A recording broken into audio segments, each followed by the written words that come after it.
Good afternoon, my people, and thank you for coming back to another Tony Montana video. Hope you're well, hope your dogs are great, and your family even better. Hope everything, all the positive energy is being sent to you right now. Raise your arms and receive it. This is going to be a great video, I hope. Hope that you are entertained. My videos are not to be the holy truth and nothing but the truth. This is only to basically think and ponder and enjoy conversation regarding the American Pit Bull Terrier. Here I am wearing one of my shirts. I'm looking around the back and there's a dog loose way in the park, but you know how they are. They could be way right over there and in a couple of seconds be right here. I really wouldn't want to have any accidents, especially not too close to my house. But anyway, I wanted to talk to you about this. I'm going to translate, basically try to make sure I cover everything I covered in my Spanish video regarding the cold dog and the game dog. Okay, and hopefully I'm going to give it a different spin, so it makes you think. It makes you probably stretch that my thought to something else. I'm always thinking. I'm always telling everyone that yes, learn what other people are telling you. Learn what what they know. But when you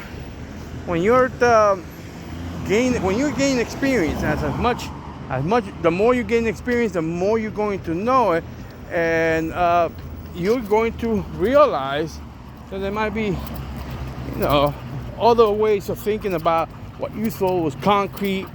This is how it is. Okay. Now, before we start, I want to define the terms. I'm going to also define the term cur, since it's part of the life cycle of this breed.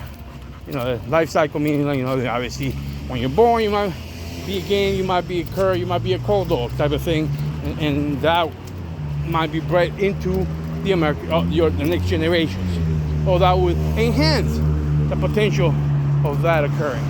Anyway, let's go make sure that let me pass. Okay, I think it's fine. 1 second.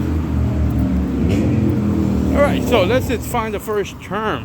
Let's go from an order that you guys understand. People that understand the word, the labels.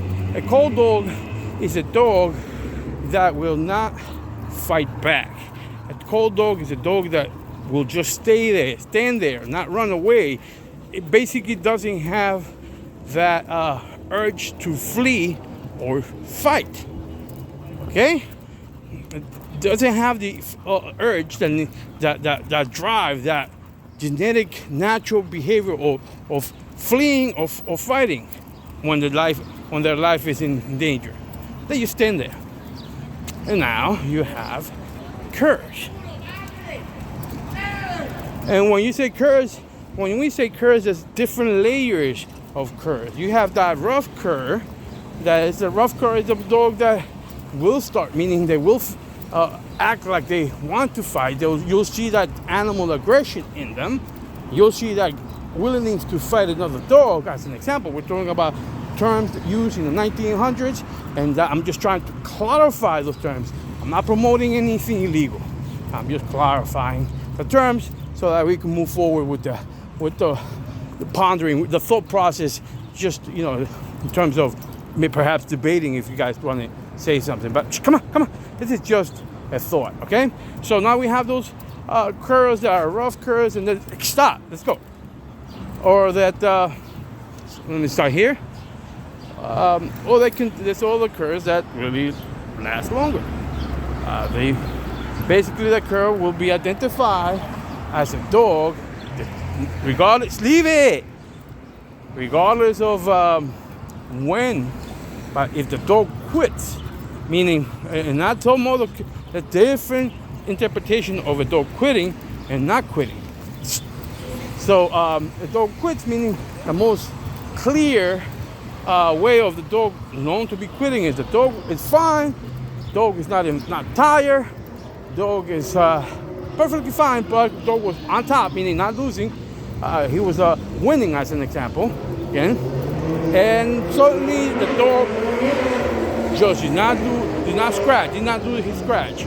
just stood there, looking around and take the count.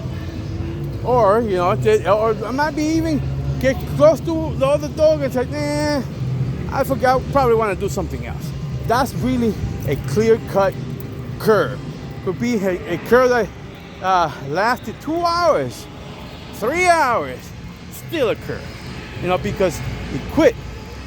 All right, it decided to say, okay, no mas, until next time. Okay, so we have also the game dog, and I know that the word game, or that's game, or your game, or this and that, has been molested, abused, and misused for a very long time. But for our purposes, for the American People Terrier, a game dog is a dog that will refuse to quit no matter what. No matter what. No matter if, no matter if there's like, the legs are broken, all 4 legs are broken, that dog a true game dog will find a way of trying to get to the other side. Even if there's temporarily blind, because sometimes, that could happen. Or, any other type of exaggerated thought process that you could think of, and the dog still wants to go and screaming to go, let me go, where is it? That's a game dog. And yes, that is also unnatural.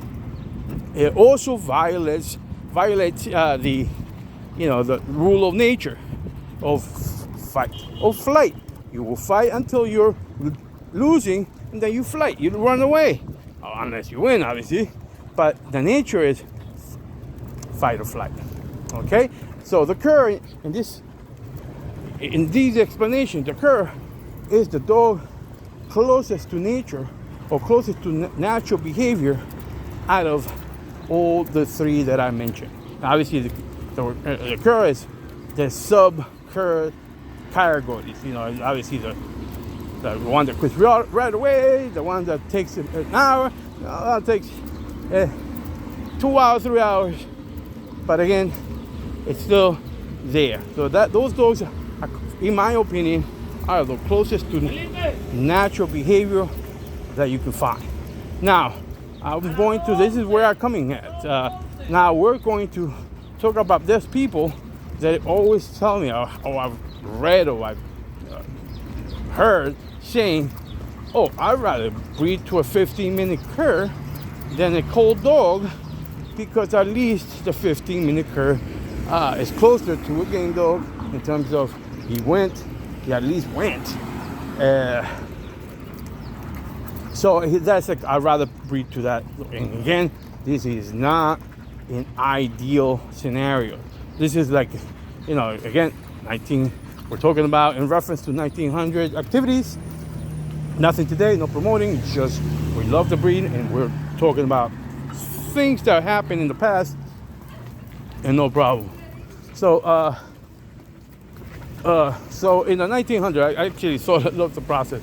But when you're breeding, obviously you're breeding to, choosing your best candidates. But nowadays, and perhaps in the future, there's less and less true quality American People Terriers. So you have to, or at least, less and harder to find, and less, not less, but even harder to obtain. So really, you have to sometimes do with what you have, and most of the time, it's not ideal. We never live in an ideal scenario. It's not like the old timers. They had a whole yard, and in that yard they had a couple of game dogs, or both females and males, and they had great dogs, and they could choose from that. But for those individuals that are like looking around, scratching their heads, and just starting from scratch, you're not going to get the best. You're not going to have the best necessarily, like you're super lucky. But as long as you really get quality bred dogs, you can work with that. You can start with that as your base. And again, I go back to the breeding of a cold dog versus a cur. A cold dog and a game dog, this is my opinion, this is how I see it, are very close in terms of abominations, anomalies, if you want to use that, because they're both, the cold dog and the game dog, they're both anomalies, things that do not happen in nature. So, in that sense, they're very close because they're both reacting a certain way. They both ignore the fight or flight urge of any dog or any animal. But obviously one doesn't do anything, the other one will not stop. So for me, obviously, if we're talking about a cold dog, I'm giving you more examples of a cold dog that comes from game dogs, that comes from a working lineage, that comes from even better. If you obviously, I'm improving, adding to it, brothers and sisters that worked, brothers and sisters maybe that were game.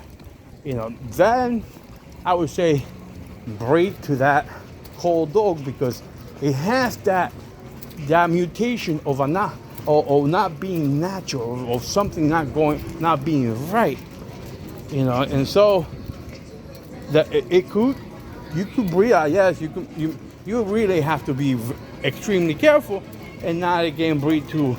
If you're breeding that cold dog, you may need to make sure that the next generation is looked at, is being reviewed, make sure that it has to drive, so, and does work, whatever work you could do in these days.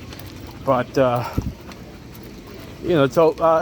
but obviously I'm going to emphasize that if you're breeding to a cold dog, you better make sure your female isn't cold. Because now you're doubling up on cold. Yes, you might, when you're breeding, doubling up on cold dogs, I would say it's less likely. You're reducing your percentages way more than even if you have, they come from game lines, both of them, you're increasing your, chances that you're going to have more cold dogs if you breed them. So I always suggest that if you're going to breed to a cold dog from great lines, from great, litter, for example, as an example, brothers and sisters, cousins, parents, like that, you have to make sure, really have to make sure that at least one of them acts right. But don't breed to the cur. I would say don't breed to the cur, because the cur already, you're adding to that, that to be normal. You're adding to be normal, and the percentage to be normal, no natural. Or so anyway, I think hope you like this video. Make sure that you press the like button. Make sure that you put some comments. What your thoughts?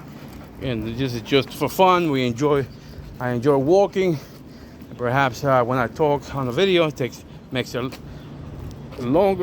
it easier for me to have these long walks. Did this in Spanish, but anyway, I'll leave you here. This is Tony Montana. Until next time.